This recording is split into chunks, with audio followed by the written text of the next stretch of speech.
What is going on, YouTube? It's your boy Spanko, back with Tony. And he's doing a deck profile that, I have personally never seen yet, so I have no experience with this. But it's Beetrooper. Yes. It's a new deck that just came out in Dawn of Majesty. And I know you've been liking it, so... I've actually been playing this competitively. Realistically, though, the deck has a lot of promise. Okay. I think just off of not necessarily the Beetroopers alone, but the idea that insects have received support, like miniature amounts of support throughout the years, just with no reasonable endgame in sight until now, makes a lot of this insect support playable and lets you do some very funky things. Alright, yeah, you take over. I have nothing to say about this, because I don't know anything about the deck, so it's all on you. Starting off, we have the 3 Beetrooper Scout Buggy. This card's weird. Unlike a lot of other Beetroop cards, which support Beetroopers or insects in general, Beetrooper Scout Buggy does none of that. When normal is special summon, he special summons another copy itself from the hand, deck, or graveyard. Not as great, because unfortunately he means it's only locked with him himself, but the benefit is because he triggers off of normal and special, and summons from basically any zone, as long as you have one of these in circulation, you can essentially always be able to summon another one. That's pretty good. And this gives you like a neat Link 2 or a Rank 3 engine to work with. And there's actually a lot of ways to bring this card back, so you'll find yourself reusing this card multiple times after you get into circulation to just keep building your board after your opponent breaks it. Okay. One more thing I was going to say is because I know that Cicadia... Yes. Cicada King is a rank 3 insect that you can use. There you go. I know that card's pretty good, so I think that just kind of turbos it out, I guess. Yeah. Moving on from there, we have 3 Beetrooper Scale Bomber. Scale Bomber acts kind of like a Kagebuchi Knight. When you normal or special summon an insect, you can special summon this card from your hand. But it also has the additional effect where if your opponent would activate a monster effect on the field, this card can tribute any insect on the field, including itself, to destroy that card. So it acts like a miniature Ghost Ogre as well as an extender. In most cases, because of the way that it works like Kagebuchi Knight, you can use it in response to the summon of something that has an on-summon effect to chain block your opponent to protect that effect. Or, at some cases, I've used this card to actually out an Appaloosa, because when they attempt to negate, I can launch this to destroy the Appaloosa and the negate doesn't go through. Yeah. In most cases, though, it's an extender, and best comes to best, that's really what you're going to use it for. Sometimes you will summon this on your turn just to put up an additional negate, but that's only against superfluous situations. Okay. The more important negate, however, will be your 2 Beetrooper Sting Lancer. Sting Lancer is level 7, so you can't normal summon it like these guys can. However, it can special summon itself by targeting one insect in your graveyard, one monster in your opponent's graveyard, putting both of them into the bottom of the deck, and then special summoning this card. So this acts like actually a better DD Crow at times because it puts a card into the bottom deck instead of banishing it. And it also lets you recycle some of your insects. It's special summons out of the field. It's 2400 attack, so it's a sizable beater. But when it does normalize special summon itself, it searches for a Beetrooper spell or trap card, letting you basically gain access to your back row and your field spell, both of which are actually very powerful cards. And you have a few ways to search into this card with non-Beetrooper support that actually makes it easy for you to set this up on your opponent on your turn, so that going to your opponent's turn, you always have a graveyard disruption. And that graveyard disruption then leads you into a follow-up play with your field spell that then basically just kills your opponent. Nice. Nice. Going into the non-Beetrooper stuff, we start off with some Battlewasps. So do you remember these guys? Yeah. We have the 1 Arbalest, the 2 Sting the Poison, and then the real main things in our pin and our Twin Bow. You want to hear something funny? I did a deck profile for Battlewasps when it first came out. This is like a long time ago. Right. And it got so many views, and I don't know why. Because the idea behind... The weird thing about this is that all these cards are actually very good. Yeah. Let me give you a rundown. Both Twin Bow and Pin special summon themselves from the hand. Twin Bow can just special summon itself from the hand for no reason. You just locks you into insects. Pin can do so as long as you control an insect. They're just basically free extenders. They also have some cool effects. Let's let you attack twice. Let's let you burn for 200 times the number of pin you have on the field, so sometimes you use it to win in time. But both these are just great extenders that just come out of nowhere. Sting can search for them on normal or special. What's cool about that is its other effect, which is actually relevant now, is that as a quick effect, you contribute any other insect to target one monster your opponent controls and negate its effects. Oh, nice. It's basically just disruption that you can recurrently put back on the field to do something like your Seraph and Butterfly to disrupt your opponent. Arbalest on normal special summons back any level 3 or lower insect monster, not necessarily Beetrooper. What that means is on normal summon, you could also bring back something like a Scout Buggy, and then Scout Buggy triggers summon another Scout Buggy, and therefore it's just 3 monsters. And it being a level 4 means that it's searchable through some cards as well. But because of how good these cards were, people looked at this deck and said, there had to be something good that we can make with it. But all the Battlewasps synchros were terrible. Yeah. But now, thanks to Beetroopers and their boss monsters, we actually have some cohesive plays that we can use these two to do some pretty cool board builds. Alright, nice. Then, moving into the real special cards of deck, we have 3 Resonance Insect, 2 Goki Pole, and the 1 Killer Needle, which I'll get into in a bit. Oh my god, this is like OG Yu-Gi-Oh right now. So somewhat, this came out in Duelist Alliance. Yeah. And if you heard the word Duelist Alliance, you know this card's gonna be somewhat busted. Yeah. Goki Pole came out in Soul Fusion, but it's also equally decent. So when these cards, we call these floating insects. When they're sent to the graveyard from some way, they trigger to grab you something else. Resident Insect, when sent from the field to the graveyard, searches for any level 5 or higher insect type monster. Furthermore, when it's banished, it dumps any insect from the deck to the graveyard. Because, for some reason, this was in Duelist Alliance, and I guess they didn't fully figure out what it meant to balance cards, neither of these effects are once per turn. By the fact that this card only triggers off being sent from the field to the graveyard means that there's actually a few ways to get this card equipped to a monster, link it away, or when it does get linked away in general, to just search level 5 or higher insects. One of them being something like your Doom Dozer, which can then banish this to then dump an insect from your deck to the graveyard. Nice. What that means is that you then dump your Goki Pole. Goki Pole is a little easier to trigger. Once sent to the graveyard in general, it searches for any level 4 insect. However, if you were to add a normal insect type monster, you can then special summon said normal insect monster and then destroy one monster on the field with attack higher than that monster. So in a weird way, this itself can act as a basic extender, but it also acts as removal as well. But being able to search for level 4 insects has a few really cool things. One, it can search for something like your Arbalest, which can, in turn, bring back the Goki Pole, and then you can make a link too. Unfortunately, its effect is once per turn, so you don't get the effect the multiple time. But more than likely, what you're going to do is you're going to probably search for another Resident Insect and then summon it again. And then you basically loop Resident Insect searches, and you can do some pretty cool plays like that. Nice. Worst comes to worst, you would actually search into a normal insect, you special summon, you pop a card because it is one of the few ways you have removal. And if you think this is bricky, let's not forget that cards like your Sting Lancer can shuffle back the normal monster to do it multiple times in a game. I really like that you're playing Killer Needle. I used to play when I was a kid. Yeah. So, the reason why we're playing Killer Needle is because this is the lowest attack level 4 normal insect that you can get. There's 3 of them. One of them comes in a speed duel deck. I think it's called Basic Insect. Okay. There's Gokibor, which is also 1200, and then there's Killer Needle. And I believe those are the 4. There's one more I don't quite remember, but there are 4 of these that you can play, but these are your optimal targets basically. Yeah. Otherwise, you're just searching into basically this or this. Okay. Going from there, you have the one Doom Dozer, as I mentioned. But we also have an Exectipede, which is basically Doom Dozer Mini. Both these can special summon themselves from the hand by banishing an X number of insects, 2 and 1. And when they deal battle damage, they mill cards. Sometimes that kind of screws you over because you're playing in a format where being sent from the to the graveyard by a card effect does trigger a bunch of things. Yeah. So be wary with that because these effects are mandatory. But being a 28 and being a 19 means that these are big beaters. Sometimes you just summon these to kill your opponent, and that's just what they're going to be. Okay. Then going to the hand traps, we have 3 Ash Blossom, 3 Veiler. You know what these do already. But we also have 2 new hand traps that we're playing because of the fact we're playing insects, and 1 Contact C and 1 Retaliating C. You can search Contact C in this. You can search both these, actually. Oh, yeah, there you go. That's this is a level 4 insect, which means it can be searched off a Goki Pole. This is a level 5 or higher insect, which means it can be searched off a Resident Insect. And in a lot of situations where you don't need to search in your Sting Lancer, or you don't need to search into anything that you could extend with your Goki Pole, these are your optimal targets. And both these cards can ruin a lot of decks. Against Prank Kids and Tri-Brigade, dropping this card effectively ends their turn. Against decks like Fusion decks, dropping a Retaliating C ends your opponent's turn as well. To explain what they do, Contact C can special summon itself to your opponent's side of the field when they normally special summon a monster, and it forces them to use the Contact C as the material for any extra deck monster. Retaliating C special summons itself when your opponent activates a spell that would special summon a monster, and it hits your side of the field and then turns into a macro. While it's special summoned that way, any card sent to the graveyard is banished. Yep. It also has a very nice effect where if it's sent to the graveyard, you add any level Earth Insect monster.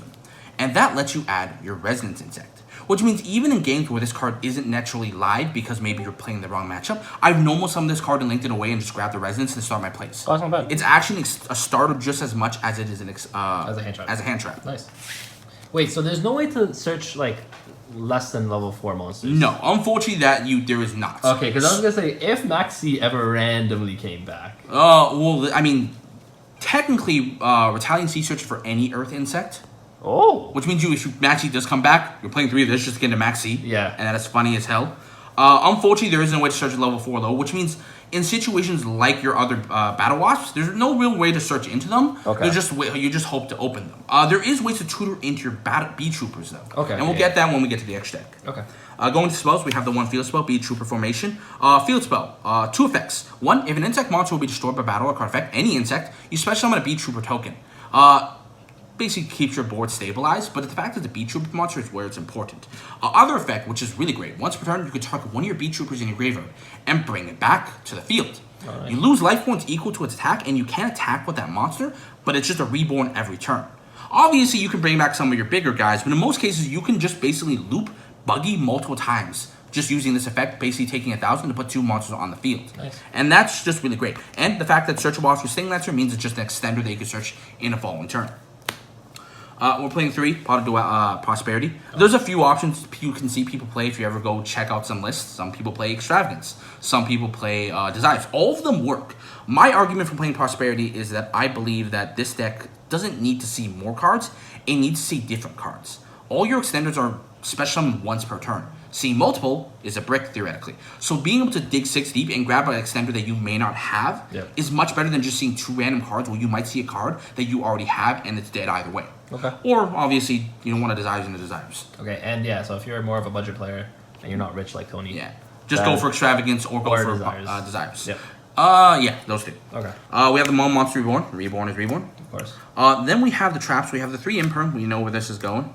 And then we have the 1 counter trap in our Beetrooper Fly and Sting. Okay. Fly and Sting counter is Strike. When activated, it negates a monster effect as long as you control a Beetrooper monster. Okay. Any Beetrooper monster, which is why that token that summons off of your field spell is important. That could be really good. Because sometimes your opponent will try to play around your field spell by running over your board. But summoning that token, and if they don't have a way to get over that token because they just don't have enough attacks, that counter trap is still live. Okay, that's pretty good. Furthermore, which is this is the better part of it, while it's in the graveyard and you control a Beetrooper with 3,000 attack or more, at the end phase of the turn, you can banish an insect from your graveyard to reset this card, working pretty much like a Salmon Great Roar. Only benefit, however, is that this doesn't banish itself when it leaves the field. So once you get it into your hand or into your circulation, it just comes back over and over again to be a once per turn negation. And because it banishes insects, it does trigger things like your Resonance Insect. Oh, nice. Going to the extra deck, we have the most important card in the deck, and the reason why insects now work in general, 3 Beetrooper Armor Horn. Okay. Armor Horn is 1,000 attack, it's a link 2, requires 2 insects. It locks you into insects like most of your Beetrooper cards would, but the more important effect is once per turn, after this, you can activate this effect, and once it resolves, normal summon another insect from your hand. Okay. Oh, it's a double summon. Yeah, that's pretty good. What that means is that you can play a lot of cards that trigger on summon effects, like your Arbalest, like your Sting the Poison, as well as your Buggy, and opening multiple of those just let you put them onto the field again through this card's effect. It also means that cards like, for example, the Resonance Insect, you can do that play where you link away this and an extender, make this Buggy, search a Doom Dozer, Spanish this to summon the Doom Dozer, to then dump the Goki Pool to grab another Resonance Insect, and then normal that Resonance Insect and do it all over again. Nice. This card is fantastic. What is even crazier is that while it's in the graveyard, you can banish 3 insects to summon this card back onto the field. Oh. So you could either use it as an extender on the turn you link it away, or you could use it on the following turn just to get an additional normal summon out of nowhere. There's a lot of recursion in this deck. Yeah, this deck grinds very well. The only issue that I will point out as we get to our boss monster is that you need to get to this monster to really do anything threatening. Okay. And that being your 3 giant Beetrooper Invincible Atlas. Okay. So this card is a lot of things. 3,000 attack. Pretty great for link 4. Cannot be targeted by cards or destroyed by card effects while this card has 3,000 or less attack, which it naturally is. Yeah. So this card comes in with Dragoon's level protections. More importantly, once per turn, you could tribute any insect you control to do one of 2 things. Either increase this card's attack by 2,000 until the end of the turn, or summon any Beetrooper from your deck. So the first part of the effect basically gives up its protection for that little brief period to make this thing a 5,000 meter to get over things it can't get over. Alternatively, you can tutor for any Beetrooper in your deck, and that gives you a lot of cool options. Not only can this thing summon out something like a Scout Buggy, which summons out another Scout Buggy for more plays, you can also summon out a Sting Lancer and then just grab your counter trap. It basically trades any insect for one of these 2 options, and then lets you do some pretty crazy things. And pretty much this is the hub of most of your plays. Once you get to link 4, you're going to set up a fair number of disruptions, and your opponent's basically just confounded to out this card in some way or form. Okay. And because it can't be shown by battle or card effects and sits at 3,000, it's going to be hard for your opponent to do so. And just to point out, you can revive this with a field spell. I wouldn't advise to because it loses the protection if it's not link summoned. But alternatively, it does still act as a way to tutor something from the deck if you really needed it. Yeah. Can it still boost itself or something from the It can still boost itself. Oh, okay. So at least it becomes a beater. However, mind you, the field spell does prevent it from attacking, which means this is also why you really don't want to bring this back. You losing 3,000 life and not being able to be aggressive with it is pretty much meh when you have options that can do about the same thing. Okay, yeah. Going to the other ones, we have 2 Pick of Felina. This card's pretty good because on summon, it lets you discard a card to equip another insect with any insect from deck. It lets you basically equip Residence Insect onto another insect. It also lets you basically average 3 insects back into your deck to draw a card. So there's some cool recursion aspects. You can shuffle back things like your normal monster. 2 Seraphim Papillion. Link 3, when summoned, for each link material used, to put counters on this card. And in other turns, you can sack the counters to summon insects from your graveyard that are low 4 lower. So it's basically just recursion. We have the Hacker Gumo, just because sometimes you need to link 2 monsters that are insects into this card. Yep. We have the 1 Almirage to link away a Residence or a Goki Pole. The 1 Axis Code, because sometimes if you're not locked in insects, you can just kill your opponent with this. Yep. And then 2 Cicada King. We mentioned this card. Link 3, it's rank 3. Yeah. You may use 3 level 3s. When your opponent activates a monster effect, you can detach material, target that monster, and it permanently negate its effects. Yep. And do one of 2 things. You either change its position or gain 500 defense. Changing the position will trigger its other effect to summon any insect from the deck, graveyard to the field. Yeah. So I know this card's pretty good. This card basically threatens your opponent when negation and extension. All right. And that's it. I do have a combo if you want to showcase it. Yeah, no, I'd love to see a combo. All right, sure. I'm pretty sure everyone else will. I will, I guess, set up the combo and then we'll just get back to that. All right, beautiful. A few moments later. All right, so we are back with a combo, 2-card combo, right? It's a 2-card combo. Well, it's a 3-card combo per se. In a 5-card opening hand, you need to open one of 2 things. You need to open the Resonance Insect. Yep. And then you need to open any extender. The other 3 cards can be whatever you want, but you need to have one of them for discard, and I'll show you why. Okay. So starting things off, we're gonna normal summon that Resonance Insect. We're then gonna special summon that extender. It can literally be anything. We're gonna link both of them away, and that's gonna make us our Armor Horn. In doing so, Resonance Insect will trigger and grab us our Doom Dozer. From there, we'll banish these 2 insects to special summon out the Doom Dozer. Yep. This will trigger Resonance Insect's effect to dump an insect from our deck to the graveyard, of which will dump our Goki Pole. Goki Pole will then trigger, allowing us to add another Resonance Insect. We're going to activate the effect of the Armor Horn to normal summon that Resonance Insect. We're then going to link away the Doom Dozer and the Resonance Insect to summon out our Pick of Felina. Pick of Felina on summon will then activate its effect, so will Resonance Insect. You go Chain Link 1, Chain Link 2. We're going to discard any card, and then we're going to equip to our Armor Horn, since you can't target itself, a 3rd Resonance Insect. Yep. Then Resonance Insect will resolve, and then grab us our Sting Lancer. Yep. From there, we're going to activate Pick of Felina's other effect, and shuffle all 3 of these insects back into the deck to draw another card. Essentially, you haven't lost any advantage off of that discard. That's pretty good. From there, we're then going to link away these monsters. 2 Link 2s to summon out our Invincible Atlas. In doing so, the Resonance Insect Rave will trigger once again, and we're going to grab the Doom Dozer another time. We're going to banish the insect as well as the Pick of Felina. Dude, that's so crazy. Special summon out the Doom Dozer. You just put it back and then you're like, all right. It's here again.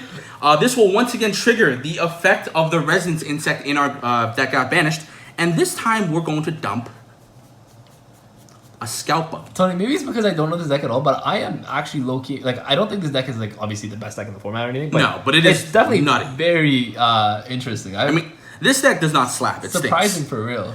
From there, we're going to activate the effect of the Giant Atlas. We're going to tribute the Doom Dozer. Yep. And this will let us summon out another Sting Lancer. Then Sting Lancer will activate and allow us to grab our Counter Trap. We'll set it, and then pass turn to our opponent. So on our strike. Yes. On our opponent's turn, we have a strike, as well as the fact that your opponent has to out this. And if your opponent attempts to activate or access the graveyard, we can just special summon this, put the Doom Dozer back into our bottom of the deck, and disrupt the graveyard.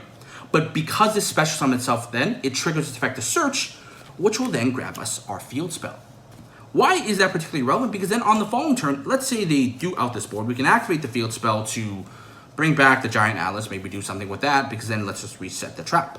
Alternatively, if they don't out this field, because for all you know, these could be hand traps and that might end their turn, you can then activate the field spell and then activate the field spell's effect to bring back the Scout Buggy you dumped last turn, and then trigger its effect to summon out another Scout Buggy from your deck. And then from there, you can potentially make a bigger monster. You can overlay these to make a Cicada King. But just on board right now, you have... Does the field spell lock you into insects? No. Oh, so you could also potentially, if you did that route, you could also just go access code, no? Unfortunately, these lock into the insects. All your Beetroopers lock into the insects. Okay. So once this is on the field, this is also why we're not playing a bunch of insects in the X deck, because once you make this, you're effectively just playing an insect tribal deck. Okay. But the idea that this essentially lets you go into this, and then this essentially turns you into a rank 3, or in some cases, you can also make another pick a Felina, do it again. And let's not forget, this Armor Horn is still live in the graveyard to be banished once you link something away. Yeah. And that essentially puts more bodies on the field. You can easily, in the following turn, end up on double Atlas, and this is over 8,000 points of damage. Yeah. And then, in that end phase, this resets itself. Yeah. And so you have basically continued disruption over and over again to break your opponent with. Wow. And in terms of the counter trap alone, in the following turn, that once this resets itself, let's not forget the token matters, because now your opponent has to out essentially 5 monsters more than 4. And that's assuming you just don't beat them, but yeah. Yeah.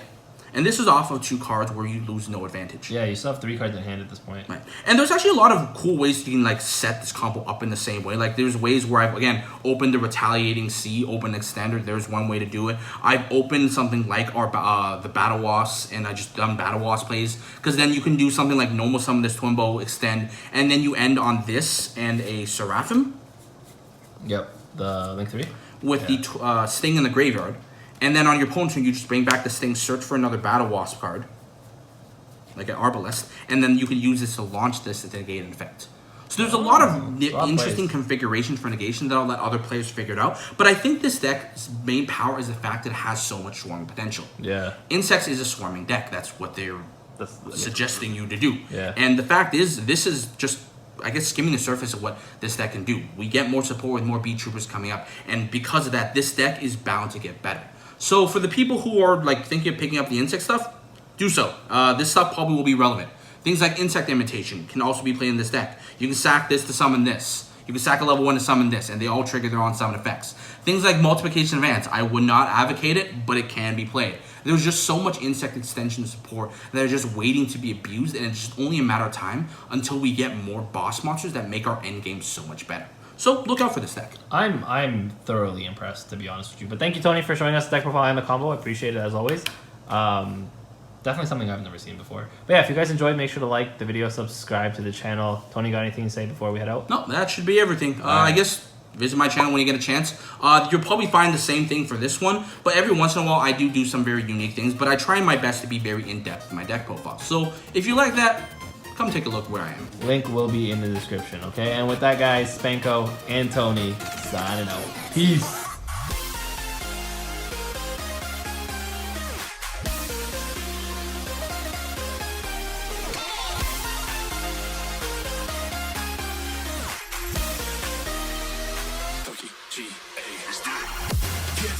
Get up, we want you to get on your feet.